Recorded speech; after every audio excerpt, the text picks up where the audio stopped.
Hello दोस्तों, आज हम आपके लिए एक ऐसी गेम सीरीज लेकर आए हैं जो कि बहुत ही ज़्यादा अमेजिंग है। अगर आपने स्क्विड गेम देखी है तो गाइस इस सीरीज को देखने के बाद आप भूल जाएंगे स्क्विड गेम को। और इस सीरीज का नाम है एलिस इन बॉर्डरलैंड। और दोस्तों, आपके इंटरेस्ट को ध्यान में रखते हुए हमने पूरा सीजन एक ही वीडियो में कवर कर लिया है ताकि आपको हमेशा एपिसोड के लिए इंतजार ना करना पड़े।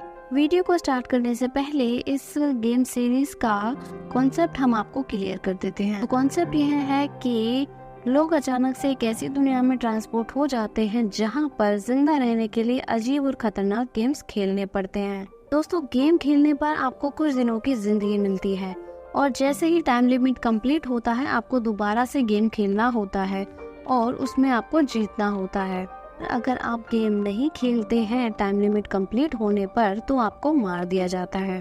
तो कहानी के स्टार्ट में हम अरेजू नाम के एक लड़के को देखते हैं जो गेमिंग में बहुत एक्सपर्ट होता है, बट उसकी फैमिली के साथ ज़्यादा अच्छी नहीं बनती है क्योंकि वो गेमिंग के अलावा और कुछ नहीं करता है। इसका भाई हमेशा उसका मजाक उड़ाता रहता है और उसके पापा उसे हमेशा अपने भाई के साथ कंपेयर करते हैं और उसे किसी न किसी बात पर लड़ते रहते हैं। इन सबसे परेशान होकर वह बाहर अपने दोस्तों से मिलने के लिए चला जाता है। तो गाइस, उसके दोस्त उसे बहुत प्यार करते हैं और उसके दोस्तों का नाम होता है कैरूबी और छोटा।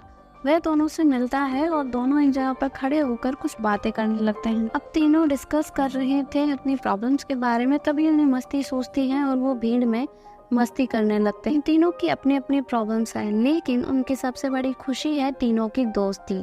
और वो देखते हैं कि अचानक से दिन के समय पर भी पटाखे फोड़े जा रहे हैं। उनकी वजह से एक कार का एक्सीडेंट हो जाता है और वहाँ पर पुलिस भी आ जाती है। फिर वे एक बिल्डिंग के बाथरूम में जाकर छुप जाते हैं। अचानक से वहाँ पर लाइट्स ऑफ हो जाती है और फोन भी बंद हो जाता है। तब वो बाहर निकलकर देखते हैं वहाँ पर कोई भी नहीं होता है। वो जगह एकदम सुनसान हो जाती है और सारे इलेक्ट्रॉनिक आइटम्स बंद हो चुके थे। अब उन्हें कुछ समझ नहीं आ रहा था। तीनों अलग अलग जाकर देखते हैं लेकिन उन्हें कोई भी नहीं मिलता है। समझ में नहीं आ रहा कि हुआ क्या है। इतने में रात हो जाती है। फिर एक बिल्डिंग लाइट से भर जाती है जिस पर लिखा हुआ था कि अब गेम स्टार्ट होगा। नीचे एक एरो का निशान होता है। यह एरो की निशान की तरफ जाते हैं, एक बिल्डिंग तक पहुंचते हैं जिस पर गेम बिल्डिंग लिखा हुआ है। अंदर जाने के अलावा और कोई ऑप्शन नहीं होता है तो वो लोग अंदर जाते हैं और अंदर जाते वक्त अरेजू एक BMW कार को देखता है। तो ये एक लेजर लाइट चमकती है पर इन लोगों का ध्यान उस लाइट पर नहीं जाता है। वहाँ पर कुछ फोन्स रखे होते हैं। फोन उठाते ही फेस रिकॉग्नाइजेशन हो जाता है। फोन पर मैसेज आता है गेम इज रेडी और 2 मिनट में गेम स्टार्ट होगा। फोन में सिग्नल भी नहीं था। फिर तीनों गेम के बारे में डिस्कस करते हैं। तभी वहाँ पर एक लड़की आती है जिसका नाम होता है शिबुकी। तीनों सोचते हैं शुक्र है हमारे अलावा और भी कोई यहाँ पर जिंदा है, लेकिन शुभुकी गेम के बारे में सब कुछ जानती है तो वो अंदर से छोटा का ID कार्ड लेकर उसे बाहर फेंकती है और बाहर फेंकने की वजह से एक लेजर लाइट उस ID में एक छेद कर देती है। शुभुकी बोलती है कि अगर बाहर जाओगे तो मारे जाओगे, तुम बॉर्डर पार कर चुके हो तो इसलिए गेम खेले बिना यहाँ से जा नहीं पाओगे।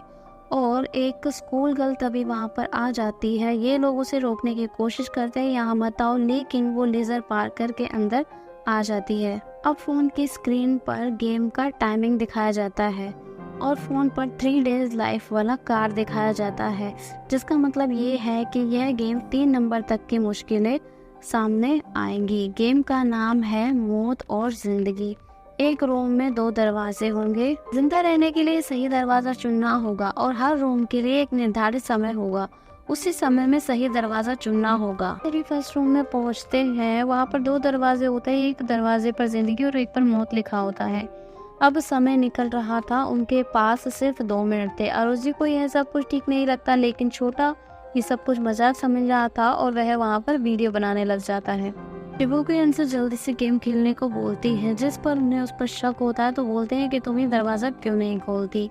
इसी बात को लेकर इनमें झगड़ा होने लगता है। अचानक से रूम में धुआं भर जाता है और स्कूल गर्ल डर जाती है और वह जल्दबाजी में जिंदगी वाला दरवाजा खोल देती है। अचानक गेट खोलते ही लेजर उसकी खोपड़ी के आर पार हो जाती है और वह वहीं पर मर जाती है। अब तीनों शौक में खड़े होते हैं, कुछ तो गड़बड़ है। अब समय कम था तो जिंदगी वाला दरवाजा अगर गलत था तो वह सही दरवाजे की ओर जाकर दूसरे वाले रूम में चले जाते हैं और पहले वाले रूम में आग लग जाती है। और अब जाके तीनों को इस गेम की सीरियसनेस का अंदाजा होता है। तीनों बुरी तरह से घबरा जाते हैं कोरोबी शुबिको को दरवाजा ओपन करने के लिए बोलता है, लेकिन डरी हुई होती है तो वह दरवाजा नहीं खोलती है। कोरोबी अरेजू को बोलता है कि तुम गेम में एक्सपर्ट हो और तुम्हें जैसा एक्सपर्ट कोई नहीं है, तुम्हें यह गेम खेलना होगा। लेकिन अरेजू शौक में था तो वह कुछ नहीं बोल पाता है।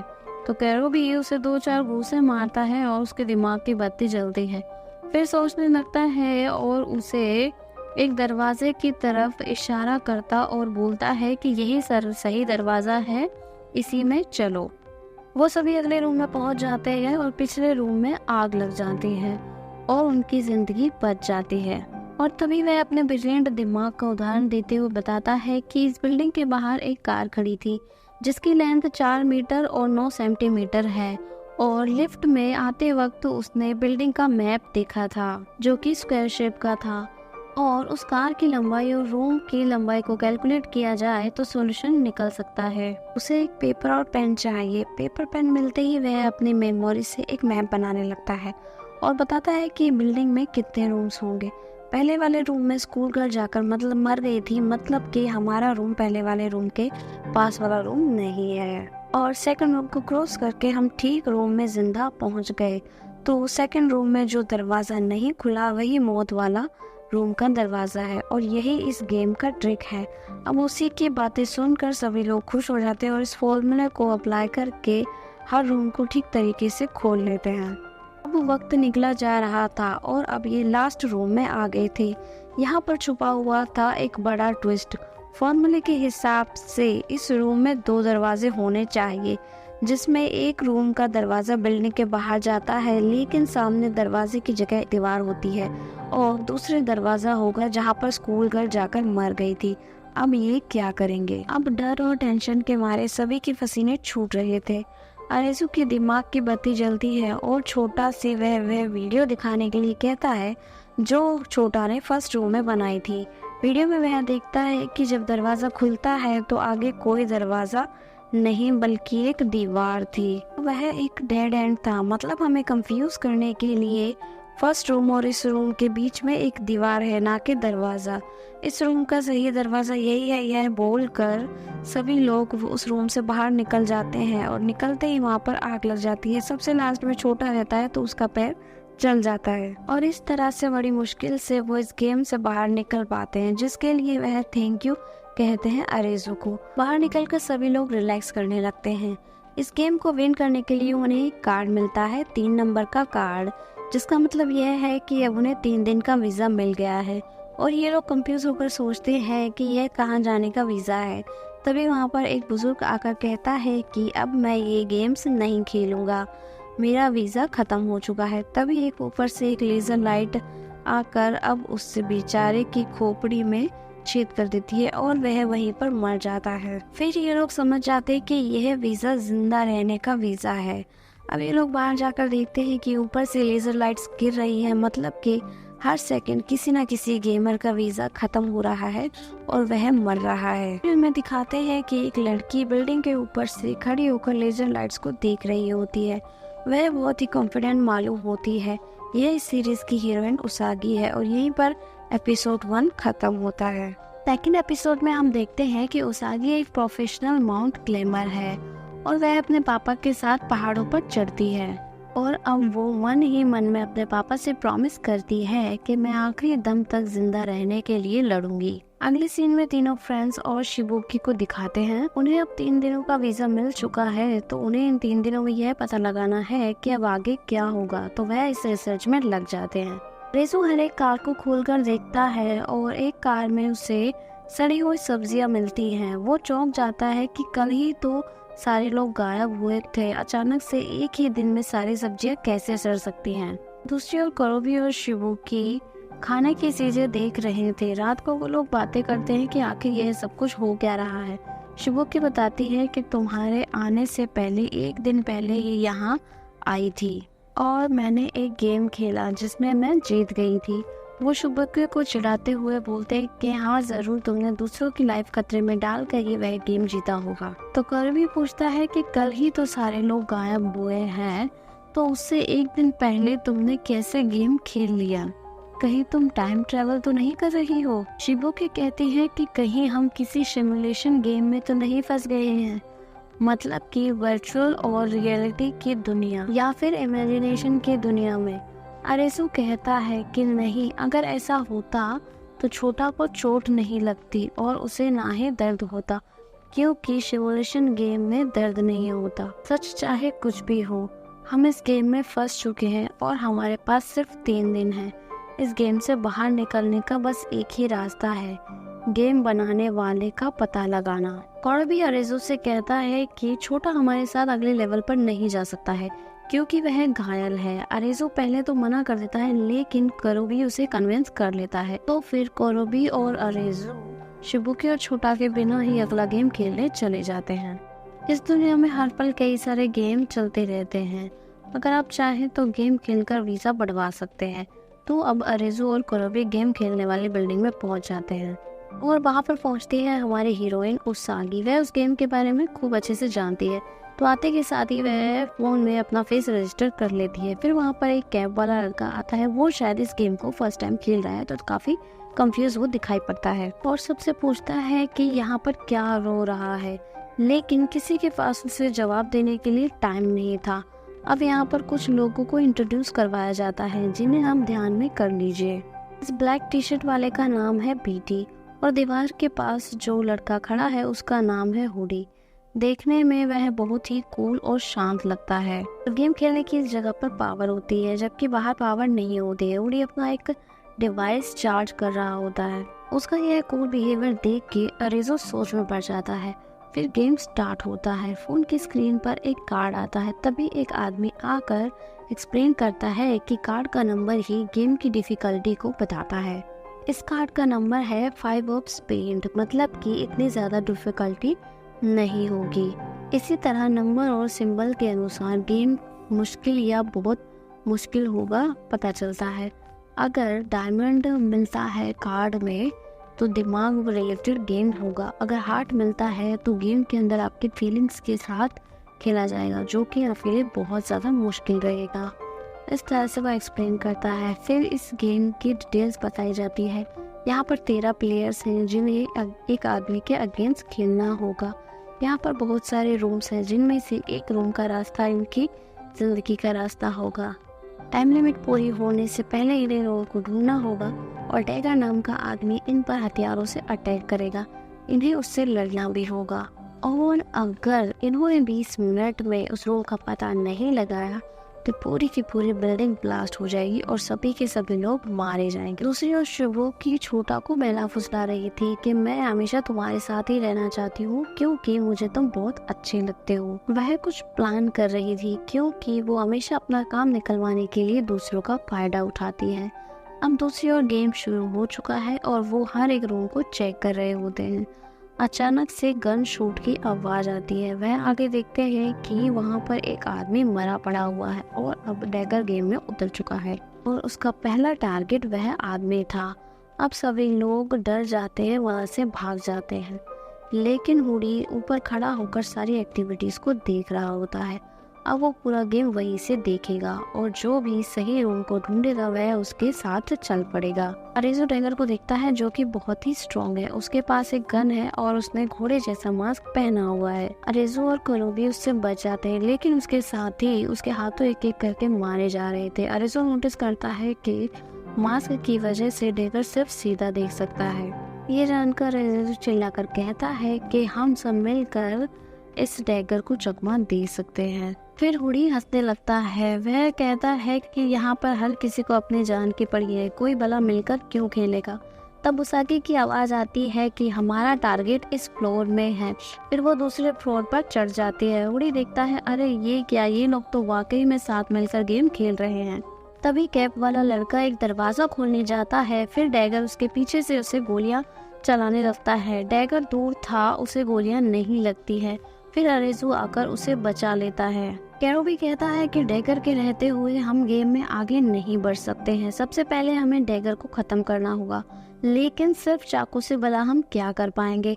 तभी बीटी आता है और उसका साथी आता है। अरेजो देखता है दोनों के हाथ में एक वॉच है और वो कहते हैं कि इसे सिलेंडर से मार सकते हैं हम डैगर को। गेम में हमें टीम वर्क करना होगा। उसागी कहती है कि मैं सही रूम ढूंढना शुरू करती हूँ। यह कहकर वह अपनी माउंट क्लाइंबिंग वाली स्किल यूज करके सही रूम को ढूंढने लग जाती है। इनके टीम वर्क के बीच बीटी के साथी को डैगर मार देता है। तीनों डैगर से खूब लड़ते हैं। करोबी डैगर से लड़ रहा था, तभी डैगर उसके पेट पर वार कर देता है। अरेजो एक कोने में बैठकर सोच रहा होता है। वह ऊपर देख रहा होता है और तभी उसकी नजर एक दरवाजे पर पड़ती है। कैप वाले लड़के ने जब वह रूम खोलने की कोशिश की थी तो डैगर ने उसे दूर से ही हमला कर दिया था। मतलब कि उस रूम में कुछ ऐसा है जिसे डैगर बचा रहा है। अरेजो उस रूम तक जाता है और तभी हुडी भी वहाँ पर आ जाता है। शायद हुडी जान चुका है कि अरेजो सही डिसीजन लेता है, लेकिन रूम में वही बॉम्ब रखा हुआ है जो कि लास्ट में एक्सप्लोरर होगा और अब किसी भी तरह इन्हें इस बॉम्ब को बंद करना होगा। लेकिन अंदर भी एक डैगर है जो इनके अंदर जाते ही उन पर हमला कर देता है। हुडी डैगर को शॉट लगाकर बेहोश कर देता है, लेकिन कुछ देर बाद होश आ जाता है। वह उन पर फायर करने लगता है। हुडी बाहर चला जाता है और अरेजो अंदर वाले रूम में चला जाता है। वह देखता है कि यहाँ पर 2 बटन हैं और दोनों को एक साथ दबाने पर ही टाइम बॉम्ब बंद होगा। वो अकेला यहाँ पर था, इसलिए वो खिड़की से चिल्लाता है कि मेरी मदद करो। अब टाइम बहुत कम बचा था तो उसागी बोलती है कि मैं मदद करूंगी। फिर उसागी कई फ्लोर्स और रूम को पार करके खिड़की से एंट्री मारती है, लेकिन डैगर उस पर गन फायर कर देता है। हुडी अपना वॉकमैन जैसा डिवाइस उसागी को पास करता है। यह एक वॉकमैन नहीं बल्कि एक टीजर गन है जिससे शॉक लगता है। फिर उसागी इसे डैगर को शॉक लगा देती है। फिर दोनों एक साथ बटन को प्रेस करते हैं और बॉम्ब को बंद कर देते हैं और अब वो लोग इस गेम को क्लियर कर चुके हैं और चैन की सांस लेते हैं। डैगर अपना मास्क निकालता है तो पता चलता है कि वह एक लेडी है और उसके गले में एक बेल्ट है। जिस तरह से यह लोग इस गेम को खेल रहे थे उसी तरह से यह लेडी भी इस गेम को डैगर बनकर प्ले कर रही थी, जो कि अब हार चुकी है। बेल्ट में लगा हुआ बॉम्ब एक्सप्लोरर हो जाता है और वह लेडी मर जाती है। मतलब कि इस बेरहम गेम में किसी की भी लाइफ का कोई इम्पोर्टेंस नहीं है और एक इंसान की लाइफ मतलब कि दूसरे की मौत है। यह देखकर अरेजो रोने लगता है। अब दूसरे डैगर के पास केरोबी घायल पड़ा हुआ था। बीटी डैगर की गन उठाकर वहां से चला जाता है और अपने साथी को वहीं पर छोड़ जाता है। उस मरे हुए साथी के पॉकेट में एक वॉकी टॉकी होता है और केरोबी उसे निकाल लेता है। उस पर मैसेज आता है कि जल्दी से बीच पर पहुंचो। केरोबी बात करने की कोशिश करता है लेकिन सामने से कोई जवाब नहीं आता है। और दोस्तों इसी के साथ एपिसोड 2 खत्म होता है। तो अब हम चलते हैं एपिसोड 3 की तरफ।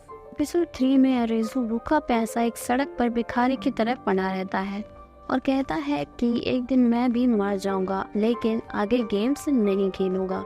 तो यहाँ पर फ्रेंड्स हम आपको बताना चाहेंगे ये सीन उसके बाद का है जब इसके दोस्त साथ मिलकर गेम खेलने जाते हैं और उसमें छोटा शिबुकी और केरोबी की मौत हो जाती है। उसके बाद अरेजो अपने आप को उन सब की मौत का जिम्मेदार मानता है। गेम के अंदर उनकी मौत किस तरह से हुई यह बात हमें एपिसोड 4 में पता चलेगा। अरेजो को इस तरह से सड़क पर पड़ा हुआ देखकर उसागी को अपने पापा की याद आ जाती है और वो मन ही मन में अपने पापा को याद करने लगती है कि पापा एक एक्सपर्ट माउंट क्लाइंबर थे लेकिन मीडिया उनका मजाक उड़ाया करती थी। सो गाइस मीडिया का कहना ये था कि बिना ऑक्सीजन के कोई भी पहाड़ नहीं चढ़ सकता है। मीडिया की इसी बात को झूठा साबित करने के लिए उसके पापा बहुत ही ऊंचे पर्वत पर बिना ऑक्सीजन सिलेंडर के चले जाते हैं और वहीं पर उनकी मौत हो जाती है। उस वक्त उसागी जितना ज्यादा दुखी थी अपने पापा के लिए, अरेजो को देखकर भी वह उतना ही दुखी फील करती है। तो दिखाते हैं कि उसागी खाना बना रही थी और उसागी अरेजो को भी अपने साथ यहाँ पर ले आई थी। अरेजो जाग जाता है। उसागी उससे बोलती है कि खाना खा लो, गेम के लिए ताकत चाहिए होगी। पहले तो वह खाना खाने के लिए नहीं मानता लेकिन उसागी फिर उसे कैसे न कैसे खाना खिला देती है। उसागी उसे बोलती है कि अगर तुम गेम नहीं खेलोगे तो वीजा एक्सपायर हो जाएगा। तुम जिंदा नहीं रहना चाहते हो कि क्या तुम्हें अपने दोस्तों की मौत का बदला नहीं लेना। फिर वो उसे अंकरेज करके गेम खेलने के लिए ले जाती है और यह 4 नंबर का गेम है। टनल के अंदर एक बस थी जिसमें अजीब तरह के ड्राइंग्स बने हुए थे। दोनों बस में चढ़ जाते हैं जहाँ पर 3 लोग और थे। तीनों दोस्त थे और गेम की वजह से एक के पैर में चोट लग जाती है। वे अपना इंट्रो देते हैं, पांचों फोन में अपना फेस रजिस्टर करते हैं और इन्हें 4 o'clock कार्ड मिलता है, जिसका मतलब ये है कि मुश्किलें मीडियम से ज्यादा डिफिकल्ट होंगी। इस गेम का नाम गोल है और इन्हें इस गोल का पता लगाना है। वो कहाँ है और कितने डिस्टेंस पर है यह भी इन्हें पता लगाना है। उन पर डिस्टेंस 0 दिखाया जाता है और इनके पास 2 घंटे का समय है। जिसके पैर में चोट लगी थी वह कहता है कि मैं नहीं जा पाऊंगा, मुझे तो यही छोड़कर आगे चले जाओ। वे बस को स्टार्ट करने की कोशिश करते हैं ताकि घायल लड़का भी गेम खेल सके। बस का फ्यूल 0 था तो वे लड़के को वहीं पर छोड़कर आगे चले जाते हैं। वो काफी दूर भागते हैं और अब डिस्टेंस 1000 होता है। वो थक जाते हैं। कुछ दूरी पर वहाँ पर कुछ वाटर कैंस रखे होते हैं। अरेजो पानी पीने लगता है लेकिन लोग उसे रोक देते हैं क्योंकि हो सकता है शायद उसमें जहर हो। उसागी के पास पानी होता है और वो अरेजो को देती है। अरेजो पानी पी कर थोड़ा सा पानी दूसरे साथी को भी दे देता है।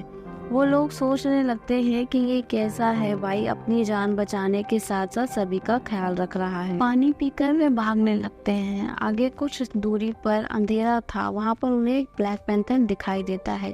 अब वे लोग भागने लगते हैं। एक लड़का ब्लैक पैंथर के हाथों मारा जाता है, बाकी बचकर निकल जाते हैं। तभी उनको गाड़ी में एक रॉयल फील्ड दिखाई देती है। अरेजो कहता है यह भी एक पुरानी व्हीकल है जिसमें कोई सर्किट नहीं है और यह डीजल से चलती है। वह उसे स्टार्ट करने की कोशिश करता है लेकिन उसमें बैटरी कम होती है, लेकिन फ्यूल टैंक में डीजल होता है। वह कहता है कि मैं इसे वापस से स्टार्टिंग पॉइंट पर ले जा सकता हूँ और डीजल से बस को स्टार्ट करके उस लड़के को भी साथ में लेकर आ सकता हूँ, लेकिन उसागी मना करती है। लेकिन अरेजो कहता है कि वो भी तो मेरे दोस्तों जैसे ही हैं। उसागी के मना करने के बावजूद भी अरेजो चला जाता है और बाकी लोग गोल की तलाश में भागने लगते हैं और बहुत देर तक भागने के बाद पता चलता है कि आगे एक दीवार है। अब हम यहाँ क्या करेंगे, यह सोचकर वह वहीं पर खड़े रहते हैं। थोड़ी देर बाद दीवार के पीछे से बादलों के गरजने जैसी आवाज आने लगती है। अचानक से लोहे की दीवार के पुर्जों में से पानी आने लगता है। फिर वो देखते हैं कि सुनामी जैसा कुछ उनकी तरफ आ रहा है। फिर वो लोग भागने लगते हैं, लेकिन एक लड़का उस पानी में फंस कर मर जाता है। लेकिन उसागी तभी भी वहाँ से निकलने की कोशिश करती है। तभी वहाँ पर बस लेकर अरेजो आ जाता है और वह उसागी का हाथ पकड़कर उसे अंदर खींच लेता है और जल्दी से दरवाजा बंद कर देता है। बस पानी से टकराकर उल्टी हो चुकी थी। काफी देर तक पानी में रहने के बाद उन्हें होश आता है। बस के ऊपर चढ़कर वो देखते हैं कि बस पर गोल लिखा हुआ है और यह बस ही इनका गोल था। स्टार्टिंग में डिस्टेंस 0 था, मतलब कि इन्हें बस के अंदर ही बैठे रहना था। लेकिन पहले यह लोग यह बात समझ नहीं पाए। अब वो घायल लड़का कहता है कि इसके आगे मुझे ही अकेले गेम्स खेलने होंगे क्योंकि मेरे दोस्त नहीं रहे। फिर भी अगर मैं जिंदा रहा तो तुम लोगों से जरूर मिलूंगा। उसागी और अरेजो भी वहाँ से निकल जाते हैं। दोनों बातें करते हैं कि वो गेम मास्टर कौन है जो सबको खेल खेलने पर मजबूर कर रहा है। वो उस बीज की तलाश में जाते हैं जिसके बारे में वॉकी टॉकी पर बताया गया था। इसके पास कई दिनों का वीज़ा है, इसलिए अब वो बीच को ढूंढने में लग जाते हैं और यहाँ पर एपिसोड 3 खत्म होता है। तो गाइस एपिसोड 4 में दिखाया जाता है कि लेडी डिगर के मर जाने के बाद में अरेजो बहुत ही दुखी होता है। तभी उसागी उसे कहती है कि तुम सिर्फ अपनी लाइफ बचाने पर ध्यान दो, दूसरों की फिक्र मत करो। और फिर उसागी वहाँ से चली जाती है। उड़े को डैगर के पॉकेट से एक चिट मिलता है जिस पर कुछ ड्रॉइंग्स बनी हुई होती है और वो उसे अपने पास रख लेता है। अगले सीन में शुभुकी छोटा का पूरा ब्रेन वॉश कर चुकी है। अब करोगी और अरेजो वहाँ पर आते हैं। दोनों कुछ दिनों का वीजा मिल चुका है, लेकिन शुभुकी और छोटा का आज लास्ट दिन है। तो फिर वो चारों ही गेम खेलने जाते हैं। वहाँ पर सिर्फ ये चारों लोग ही होते हैं और ये फोन में रजिस्टर कर लेते हैं। इनमें कार्ड आता है कि 7 ऑफ हार्ट्स, मतलब कि इनके इमोशनल के साथ खिलवाड़ करने वाला गेम, जिससे ये लोग घबरा जाते हैं। इन्हें गॉगल्स पहनने के लिए बोला जाता है। गॉगल्स में बताया जाता है कि आप हाइड एंड सीक खेलने वाले हो, आपके पास सिर्फ 15 मिनट है। इसमें से एक प्लेयर फॉक्स होगा, बाकी 3 बकरे, और अंत तक जो फॉक्स बना रहेगा वही इस गेम का विनर होगा। यह सुनकर तीनों के बीच में टेंशन बहुत बढ़ जाती है। अब बस सिर्फ एक ही की जान बचेगी और तीनों लोगों को मरना होगा। सबसे पहले छोटा फॉक्स बनाया जाता है। वह अरेजो को देखता है तो अब अरेजो फॉक्स बन जाता है, मतलब कि फॉक्स जिसको देखेगा वही फॉक्स बन जाएगा। बाकी 3 बकरे होंगे। तीनों फ्रेंड्स एक दूसरे की जान नहीं ले सकते, तो वो बात कर रहे होते हैं कि अब क्या करें। और शिबुकी बोलती है कि यहाँ देखो। फिर तीनों फ्रेंड्स एक साथ शिबुकी को देखते हैं तो अब शिबुकी फॉक्स है और वह जल्दी से जाकर कहीं पर छुप जाती है।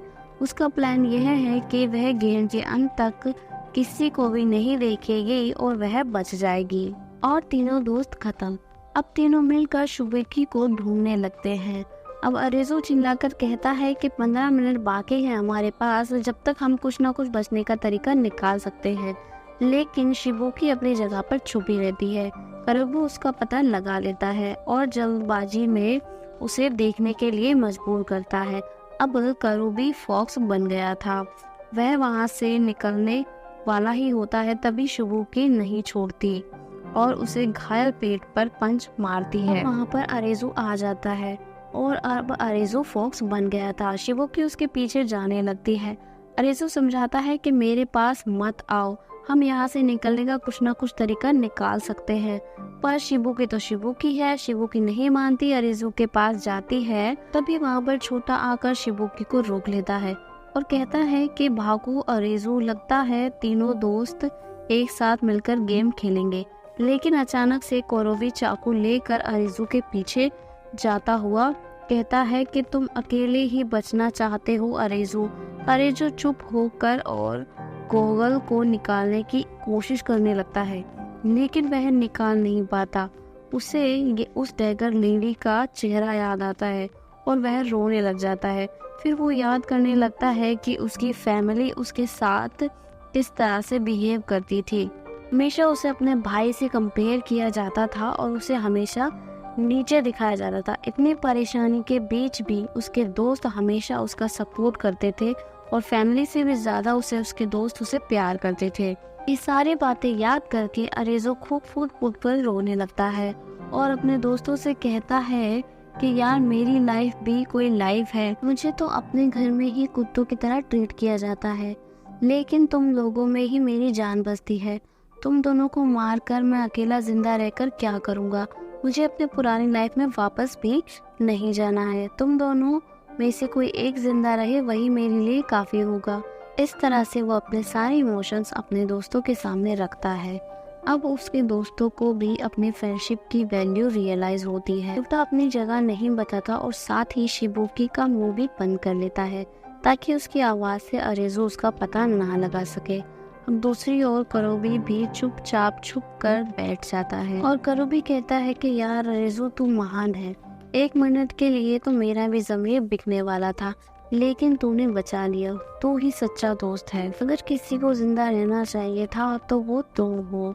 एक बात जान लो अरेजो, इस गेम को तुम ही खत्म कर सकते हो और इस गेम मास्टर का पता लगाकर उसे भी खत्म करना होगा। छोटा कुछ नहीं बोलता और खामोश रहता है, लेकिन अरेजो अपने फ्रेंड्स की कहीं ना कहीं बातों को समझ जाता है। अरेजो कहता है कि अकेला रहकर मैं क्या करूँगा, मैं भी तो तुम्हारे साथ ही मर जाऊंगा ना। अरेजो उन्हें सभी जगह पर ढूंढने लगता है। इस बीच छोटा शिबुकी के मुंह से अपना हाथ हटा लेता है, लेकिन शिबुकी अब कुछ नहीं बोलती। तीनों की फ्रेंडशिप देखकर वह समझ जाती है कि मेरी लाइफ की कोई वैल्यू नहीं है इनकी फ्रेंडशिप के आगे, इससे वो भी चुप रहती है और इमोशनल होकर छोटा को गले लगा लेती है। छोटा उससे बोलता है आई एम सॉरी शिबुकी। अब गेम का टाइम भी निकल चुका था। शिबुकी, छोटा और करोबी के सर फट जाते हैं और वो लोग वहीं पर मर जाते हैं।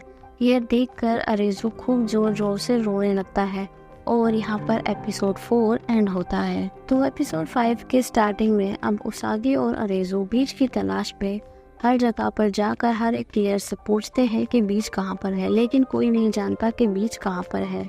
काफी दिन बीत जाते हैं, अब उनका वीजा भी एक्सपायर हो जाएगा। उसागी कहती है कि तुम फिक्र मत करो, हम उस विलन को जरूर ढूंढ लेंगे। क्या तुम कल मेरे साथ हंटिंग पर चलोगे? वो कहता है कि हाँ जरूर, मुझे हंटिंग सीखनी है, अपने फ्रेंड्स का बदला भी लेना है। अब दोनों एक टेंट के अंदर लेटे होते हैं। उसागी सो जाती है, लेकिन अरेजू को नींद नहीं आती। अब अगले दिन उसागी अरेजू को हंटिंग के बारे में सारी बातें सिखाती है और अरेजू भी उसको अपनी गेमिंग स्किल सिखाता है। अब अगले दिन दोनों अलग अलग लोकेशन पर अलग अलग गेम को दूर से देखते हैं, लेकिन पार्टिसिपेट नहीं करते। अरेजू देखता है कि कुछ प्लेयर्स के हाथ में एक अलग तरह की वॉच है। उसे उसका सेकंड गेम याद आ जाता है, जिसमें बीटी और उसके साथी ने सेम ऐसे ही वॉच पहनी हुई थी और उसी के पास वॉकी टॉकी भी था। अब अरेजू कहता है कि तुम उन प्लेयर्स पर ध्यान दो जिन्होंने वॉच पहनी हुई है, और उसागी वैसा ही करती है। गेम खत्म होते ही फिर वॉच वाले प्लेयर किसी तरह से गेम जीतकर बाहर निकलते हैं। दोनों लोकेशन पर जीती हुई टीम एक कार में निकल जाती है। अरेजू और उसागी दोनों उस कार का पीछा करते हैं। अरेजू कार को मिस कर देता है, लेकिन उसागी पता कर लेती है कि ये कार्स कहाँ पर गई हैं। अब वे दोनों उस जगह पर पहुंच जाते हैं और दूर से उस जगह को देखते हैं। वहाँ पर एक बड़ी बिल्डिंग होती है और उस पर बीच लिखा हुआ होता है और वहाँ पर लाइट भी जल रही होती है। इनके सवाल जवाब के बीच में अरेजू के सर पर एक गन रखी जाती है और अगले शॉट में दोनों बिल्डिंग के अंदर होते हैं और इन्हें कई सारे लोगों ने घेरा हुआ है। वहाँ पर एक ब्लैक ड्रेस वाली एक लड़की होती है और वहाँ पर एक आदमी आता है। वह कहता है कि welcome to my beach my friends, मेरा नाम हैटर है और मैं यहाँ का राजा हूँ। वह इस गेम वर्ल्ड के कॉन्सेप्ट की सारी डिटेल्स उनके सामने रखता है। वह कहता है कि वो कुछ कार्स को कलेक्ट करने के लिए अपने आदमियों को गेम खेलने के लिए भेजता है। यह कहकर वह एक स्क्रीन हटाता है और वहाँ पर एक कार ट्रैक के सारे कार्ड्स होते हैं। जो कार्ड उसे मिल चुके हैं उस पर एक्स बना हुआ है और बाकी के कार्ड्स उसे अभी तक नहीं मिले हैं। सबसे पहले जो भी प्लेयर इन सारे कार्ड्स को कलेक्ट करेगा वो इस दुनिया से जा सकता है।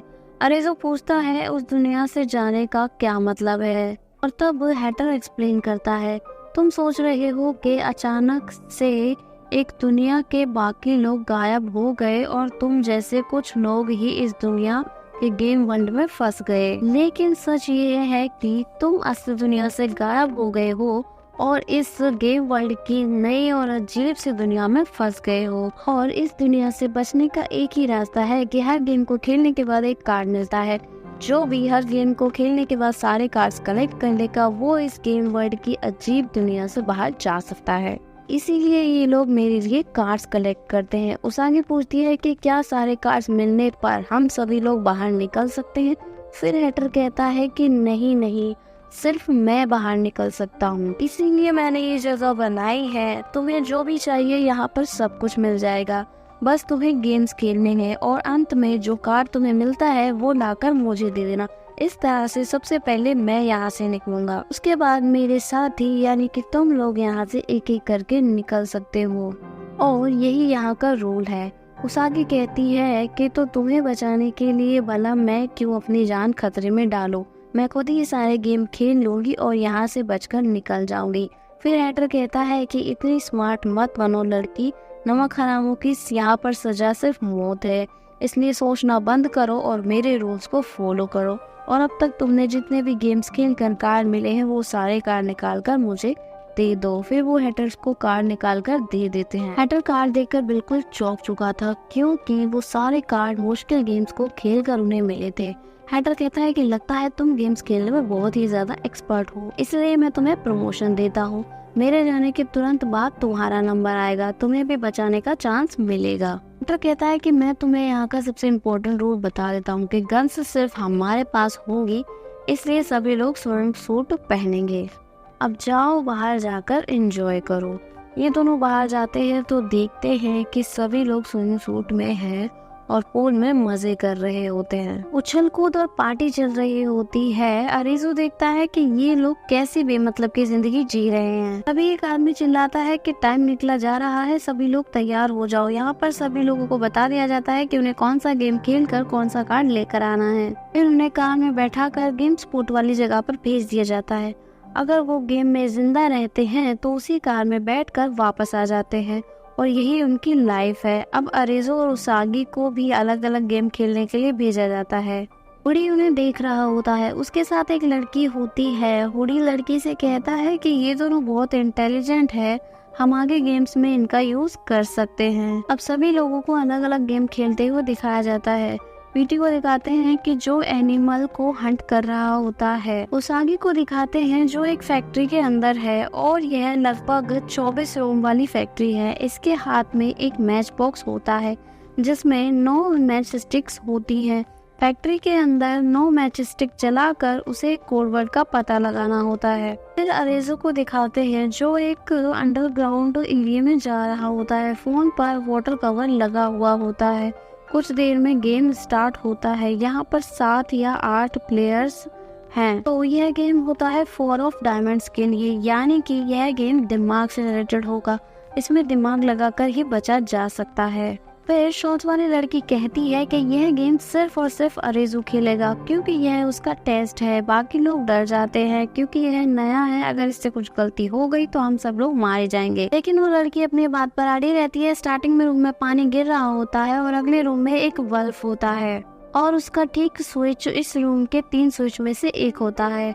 दोनों रूम के बीच में एक दरवाजा होता है। तो दोस्तों अब यहाँ पर टर्म्स एंड कंडीशन यह है कि जब रूम का दरवाजा बंद रहेगा तो वह रूम के इस स्विच को अनगिनत बार ऑन ऑफ कर सकते हैं, लेकिन जब डोर ओपन रहेगा तो सिर्फ एक बार किसी एक स्विच को ऑन कर सकते हैं। हर एक को सिर्फ एक ही चांस मिलेगा।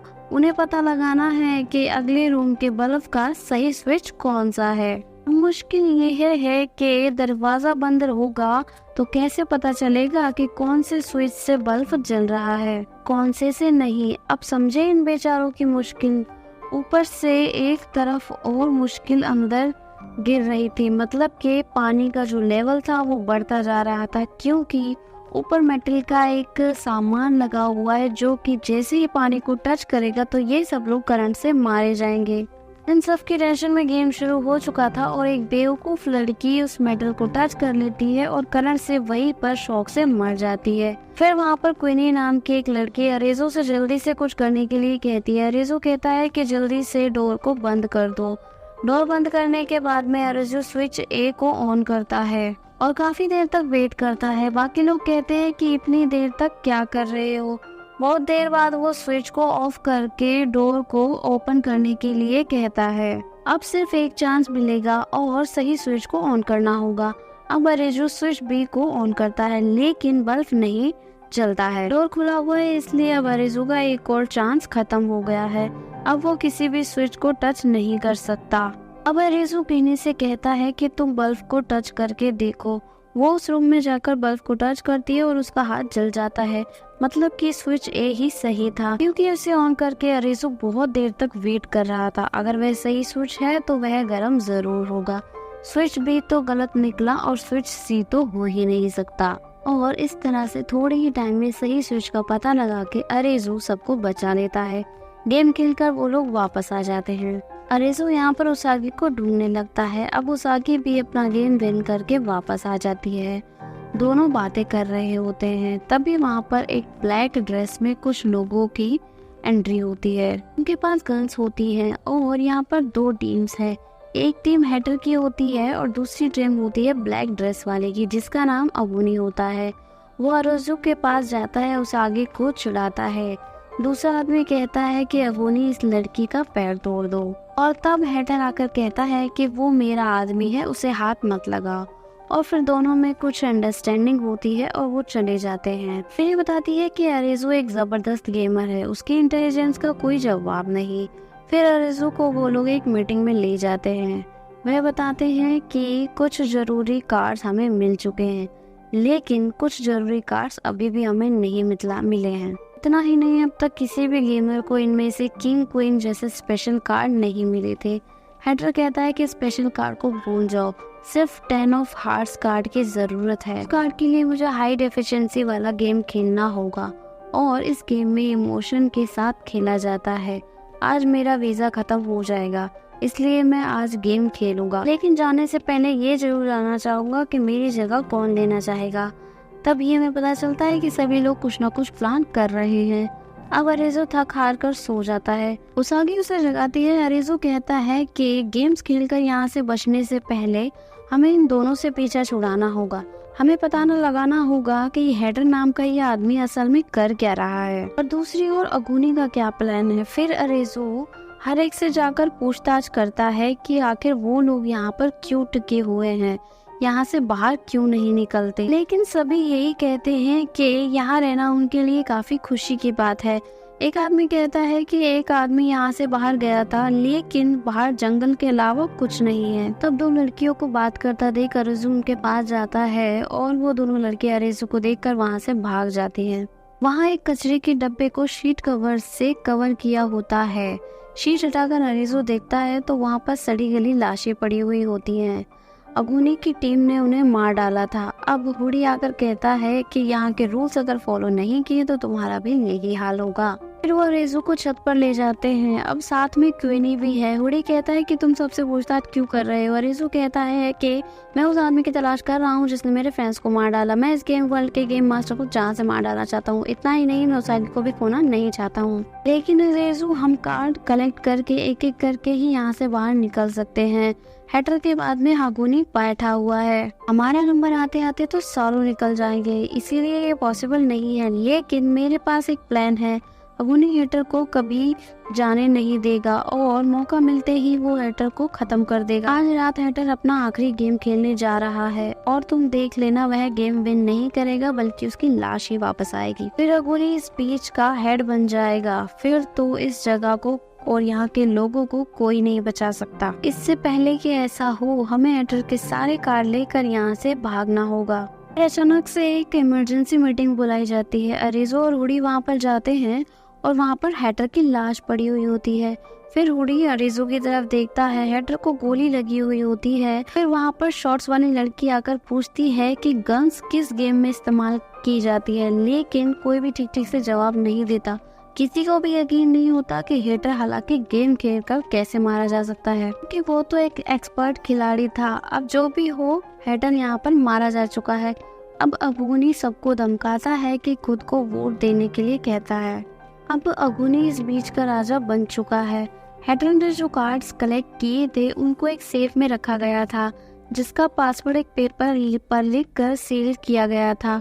अब वो अगुनी को दे दिया जाता है। अब अगुनी उसमें एक नया पासवर्ड लिखकर उसे सील करके रख देता है और हुडी ये सब कुछ देख रहा होता है। हुडी अरेजो से कहता है कि आज रात अगुनी और उसके दोस्त जश्न बनाने में बिजी रहेंगे और इस बीच तुम्हें लॉकर से सारे कार्ड्स निकालने होंगे। अरेजो कहता है कि मुझे उस लॉकर का पासवर्ड नहीं पता। हुडी कहता है कि मैंने अगुनी को एनवलप खोलते वक्त देख लिया था, उसके अंदर कोई पासवर्ड नहीं है, लेकिन सील पर बॉस लिखा हुआ था, जिसका मतलब बॉस नहीं बल्कि 8005 है। ये कहकर वो अरेजो को अकेले भेज देता है। अरेजो अंदर जाकर लॉकर में पासवर्ड लगाता है और अलार्म बजने लगता है। अगुनी और उसके आदमी अंदर आ जाते हैं और उसके पीछे हुडी भी आ जाता है। यह हुडी की ही चाल थी। हुडी ने जानबूझकर अरेजो को फंसाया था। अब अरेजो को एक रूम में चेयर पर बांध दिया जाता है और उसके मुंह और आंखों को बांध दिया जाता है और वो लोग कहते हैं कि अब हम उसागी को जान से मार डालेंगे। यह कहकर वो इस रूम से चले जाते हैं। दूसरी ओर हुडी मौका देखकर लॉकर रूम में जाता है। एक्चुअली हुडी ये जान गया था कि एनवलप में पासवर्ड की जगह एक हिरन की ड्राइंग है। हुडी जानता था कि कार्ड्स को किसी नॉर्मल लॉकर में ना रख के किसी स्पेशल जगह पर रखा जाएगा। वहाँ पर एक हिरन की पिक्चर होती है। हुडी उसको हटाकर देखता है कि वहाँ पर एक लॉकर होता है। हुडी उस पर 8055 प्रेस करता है और लॉकर खोलकर सारे कार्ड्स निकाल लेता है। दूसरी ओर अगुनी के आगे उसागी को सता रहे होते हैं। हुडी और क्वीनी को लेकर निकलने की सोच रहे होते हैं, लेकिन अचानक रुककर अपनी वॉच ऊपर फेंकता है। एक लेजर ठीक वॉच उजड़ती है और यहाँ पर था एक बड़ा ट्विस्ट। तभी इन्हें बताया जाता है कि आप सभी लोग एक गेम के अंदर है और वो सभी लोग शॉक हो जाते हैं। और फिर तभी दिखाया जाता है कि पूरी बिल्डिंग को एक लेजर पिंजरे की तरह घेर रहा होता है। यहाँ पर अगुनी और उसके साथी लोगों को डरा रहे होते हैं। तभी पूरी बिल्डिंग को लेजर ने घेर लिया था और सभी स्क्रीन पर गेम स्टार्ट होने का मैसेज आता है। किसी को कुछ भी समझ नहीं आता। अगुनी के आदमी उसागी को छोड़कर वहाँ से भाग जाते हैं। अब उसागी नीचे जाती है। अब ये गेम इसी बिल्डिंग के अंदर होगा। अचानक वो देखते हैं कि जमीन पर एक लड़की मरी हुई है जिसके अंदर एक छुरी है। इस गेम का नाम है विच हंटर। इस लड़की को आप में से ही किसी ने मारा है। उस खूनी का पता लगाकर उसे आग में डालना होगा। यही तुम्हारा टास्क है। 2 घंटे के अंदर इस टास्क को कंप्लीट करना होगा वरना सभी लोग मारे जाएंगे। सभी कंफ्यूज हो जाते हैं कि अब खूनी कौन और कैसे ढूंढे। उस वाली लड़की के हाथों में खून से भरा हुआ रुमाल देखकर सभी लोग उस पर शक करते हैं, लेकिन वो कहती है कि ये हेटर का खून है। उसके शरीर से वह बुलेट निकालकर जांच कर रही थी।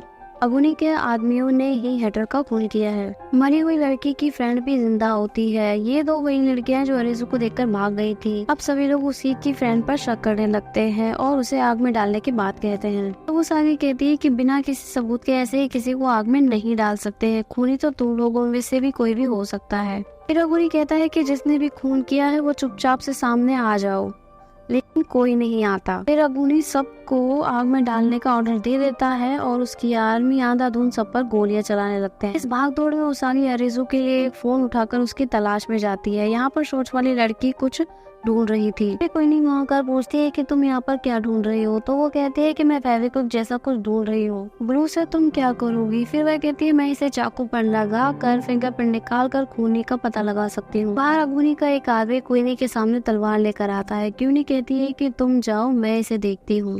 ये कहकर वह फाइट की एक पोजीशन देती है। जितनी दूनी पतली दिखती है उतनी ज्यादा ये होशियार और स्ट्रॉन्ग है। फिर इसके बाद क्वीनी का एक फ्लैशबैक दिखाया जाता है। फ्लैशबैक में दिखाते हैं कि क्वीनी एक लड़की नहीं बल्कि एक लड़का यानी कि एक ट्रांसजेंडर है। क्वीनी के पापा एक कराटे एक्सपर्ट थे, इसीलिए वो उसे सारी टेक्निक सिखाया करते थे। क्या था वो अगुनी के आदमी को खूब पंच करती है और किक करने लगती है। दूसरी ओर अगुनी को दिखाते हैं जो सभी लोगों की लाशों को जलाते हुए नफरत भरी आंखों से देख रहा था।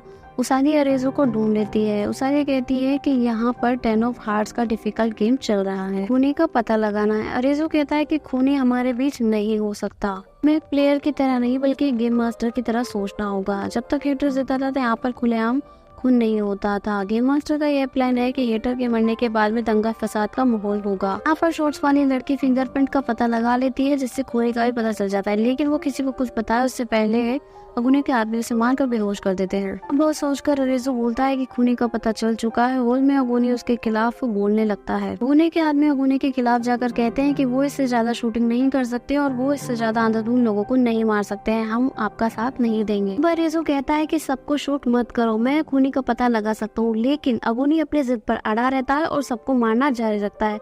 अरेजू उसे रोकने की कोशिश करता है लेकिन वह अरेजू को भी मारने लगता है। फिर उसागी कहती है कि अगुनी खूनी का पता लगाना ही नहीं चाहता है क्योंकि वह खुद ही खूनी है। अगुनी के आदमी अगुनी पर ही गन पॉइंट करने लगते हैं, लेकिन अरेजू उन्हें कहता है कि ऐसा मत करो, अगुनी खूनी नहीं है।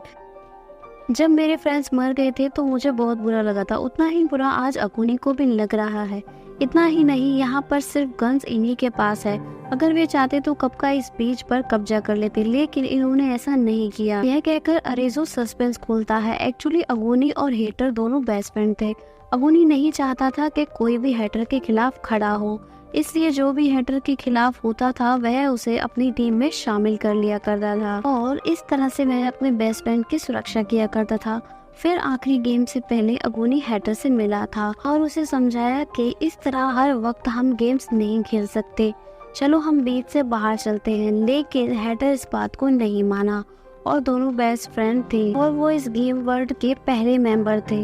दोनों ने कई कठिनाइयों के बाद यह जाना कि इस गेम वर्ल्ड से बाहर निकलने के लिए सारे कार्ड्स को कलेक्ट करना होगा, तभी वो यहाँ से बाहर निकल सकते हैं। इसीलिए उन्होंने यह जगह यानी कि इस बीच को बनाया। वक्त के चलते चलते हेटर अपने आप को यहाँ का राजा समझने लगा था और बाकी सबको प्रजा। वो यहाँ से बाहर जाना ही नहीं चाहता था।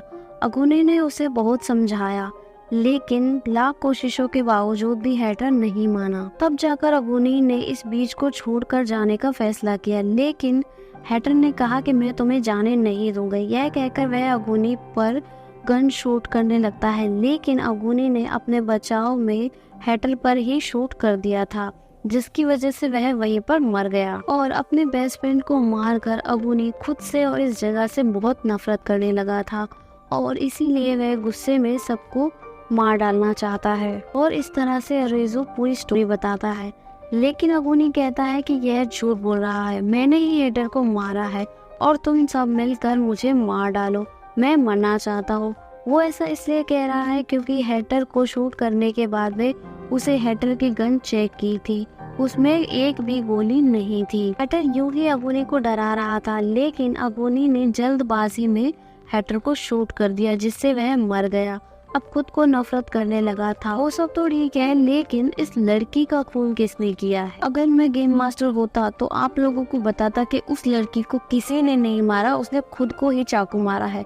सभी लोग अरेजू की यह बात सुनकर चौंक जाते हैं। थोड़ी भी सोचता है कि इस एंगल से तो मैंने भी नहीं सोचा था। और तब वहाँ पर शॉर्ट्स वाली लड़की और क्वीनी आ जाती है। वो कहती है कि अरेजू सही कह रहा है, चाकू पर उसी लड़की के फिंगरप्रिंट्स हैं। और अब वहाँ पर और ज्यादा खलबली मच जाती है। सभी लोग मिलकर अगुनी को मारने लगता है। गेम का टाइम भी निकल रहा होता है और तब मरी हुई लड़की की फ्रेंड कहती है कि उसने खुद को ही चाकू मारा है, इसलिए इसे आग में डाल दो, बाकी मैं लोगों को रोकती हूँ। फिर वह जोर से चिल्लाती है कि मैं ही इस गेम की डीलर हूँ। तभी ऊपर से एक लेजर लाइट आकर उसे मार डालती है।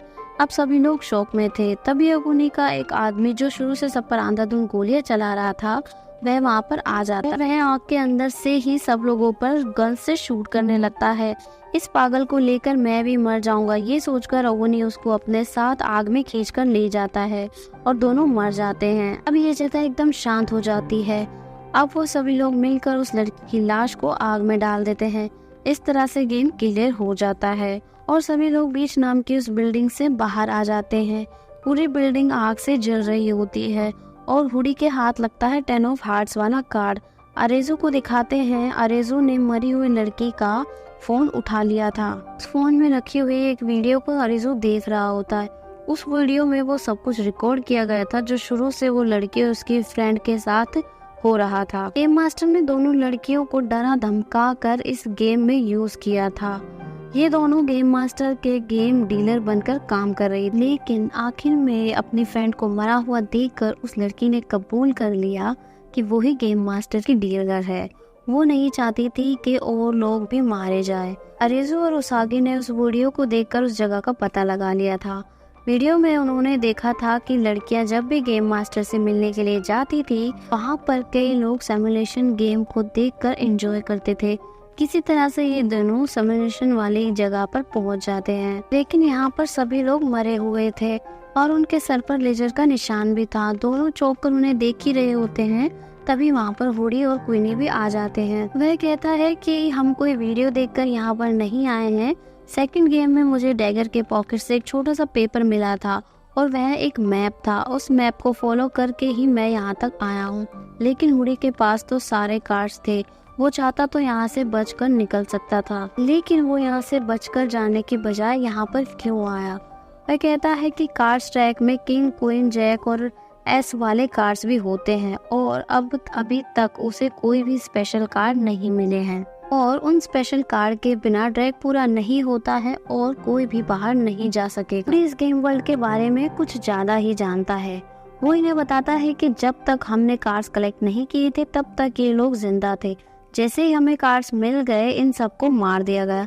मतलब कि यह इन सब के ऊपर भी एक गेम मास्टर है। अचानक से वहाँ पर लाइट्स जलती है और गेम मास्टर को स्क्रीन पर देखकर ये लोग शॉक हो जाते हैं। वो गेम मास्टर और कोई नहीं बल्कि ब्लैक ड्रेस वाली लड़की थी जो कि हैटर की टीम में थी। वह कहती है, क्यों माय फ्रेंड्स, सारे गेम्स को आपने बहुत एंजॉय किया होगा। उसकी बातें सुनकर अरेजू को और ज्यादा गुस्सा आने लगता है। फिर स्क्रीन पर सारे गेम्स की वीडियो प्ले की जाती है। उसके फ्रेंड्स को गेम में मरता हुआ देखकर अरेजू का दिल जलने लगता है। फिर गेम मास्टर कहती है कि इन गेम्स में कई सारे लोग मारे गए, लेकिन हम इंसानों को कितने सारे इमोशंस इसमें देखने को मिले, जैसे कि लव, हेट, कंपटीशन, दुश्मनी और दोस्ती और भी बहुत कुछ, लेकिन तुम लोगों का भी जवाब नहीं। तुम समझे बहुत सारे गेम एक साथ और बहुत अच्छे से खेले, इसलिए तुम्हारे पास सारे कार्ड्स हैं। इतने में क्यों नहीं कहती है कि हमने सारे कार्ड्स कलेक्ट कर लिए हैं, क्या हम अब यहाँ से जा सकते हैं? गेम मास्टर कहती है कि ना मुन्ना ना, अभी तो स्पेशल कार्ड्स बाकी है और उन्हें कलेक्ट करने के लिए नए गेम्स तुम्हारा इंतजार कर रहे हैं, तो फिर स्पेशल गेम्स शुरू करें। और यह कहकर वो गायब हो जाती है। अब ये सभी लोग बड़े गुस्से में बाहर जाते हैं और सब जानते हैं कि स्पेशल कार्ड के लिए गेम्स भी बहुत ज्यादा डिफिकल्ट होंगे, लेकिन अरेज़ू कहता है कि चाहे कुछ भी हो जाए हम उन गेम्स को भी खेल कर जीतेंगे। पहले हमें पता नहीं था कि हमारा टारगेट क्या है, लेकिन अब हमें पता चल चुका है। अब हम कॉन्फिडेंस के साथ आगे बढ़ सकते हैं। और तब आसमान में किंग क्वीन जैसे स्पेशल कार्ड के बड़े बड़े पोस्टर दिखाए जाते हैं। और इसी शॉट के साथ यह सीजन 1 यहीं पर खत्म होता है। अगले सीजन में हम देखेंगे कि ये चारों स्पेशल कार्ड को कैसे विन करते हैं। दोस्तों, आपको ये गेम सीरीज कैसी लगी कमेंट करके जरूर बताइएगा और साथ ही मेरे साथ जुड़े रहने के लिए इस चैनल को सब्सक्राइब कर लीजिए। Thank you.